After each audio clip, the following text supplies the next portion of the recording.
Hallelujah. Isho മിശിഹായ്ക്ക് സ്തുതിയായിരിക്കട്ടെ. എല്ലാവരെയും ആത്മാവിൻ്റെ ദൂത എന്ന ശുശ്രൂഷയിലേക്ക് സ്നേഹപൂർവ്വം സ്വാഗതം ചെയ്യുന്നു. നമ്മൾ ഇന്ന് ഒരു സ്വർഗസ്വനായ പിതാവെ ചൊല്ലി കാഴ്ചവെക്കുന്നത് പ്രാർത്ഥിക്കാൻ ആരുമില്ലാതെ തെരുവോരങ്ങളിലും അങ്ങനെ മറ്റു സ്ഥലങ്ങളിലുമൊക്കെ കിടന്ന് മരിച്ചുപോയ മനുഷ്യരുടെ ആത്മാക്കൾക്ക് വേണ്ടിയാണ്.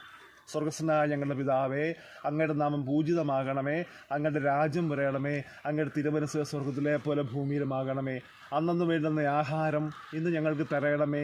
ഞങ്ങളോട് തെറ്റ് ചെയ്യുന്നവരോട് ഞങ്ങൾ ക്ഷമിച്ചിരിക്കുന്നത് പോലെ ഞങ്ങളുടെ തെറ്റുകൾ ഞങ്ങളോട് ക്ഷമിക്കണമേ. ഞങ്ങളെ പ്രലോഭനങ്ങളിൽ ഉൾപ്പെടുത്തരുതേ, തിന്മയിൽ ഞങ്ങളെ രക്ഷിച്ചുകൊള്ളണമേ. ഹല്ലേലൂയ.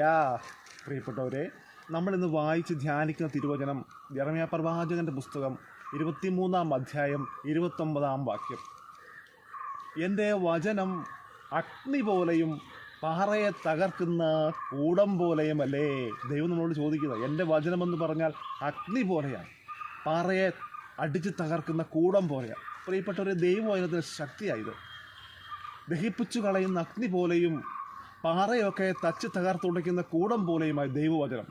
പ്രിയപ്പെട്ടവരെ, നമ്മുടെ വീടുകളിലൊക്കെ മാനസാന്തരം വരാതെ മല്ലടിച്ച് കഴിയുന്ന വ്യക്തികളുണ്ടെങ്കിൽ, നമ്മൾ എത്ര പറഞ്ഞാലും നമ്മളെ അനുസരിക്കാതെ മറുതൽ ചെയ്യുന്ന വ്യക്തികളൊക്കെ നമ്മുടെ വീട്ടിലുണ്ടെങ്കിൽ, മദ്യപാനത്തിൻ്റെയോ മയക്കുമരുന്നിനോ അടിമപ്പെട്ട് കിടക്കുന്ന വ്യക്തികളുണ്ടെങ്കിൽ ഈ വചനം ചൊല്ലി ആ വ്യക്തികൾക്ക് വേണ്ടി ഒന്ന് പ്രാർത്ഥിച്ചു നോക്കിയ പ്രിയപ്പെട്ടവരെ, കൃത്യമായിട്ടും ദൈവത്തിൻ്റെ ശക്തി അവരുടെ വ്യാപരിക്കും. ഒരു നാൾ അവർ മാനസാന്തരപ്പെടുക തന്നെ ചെയ്യും.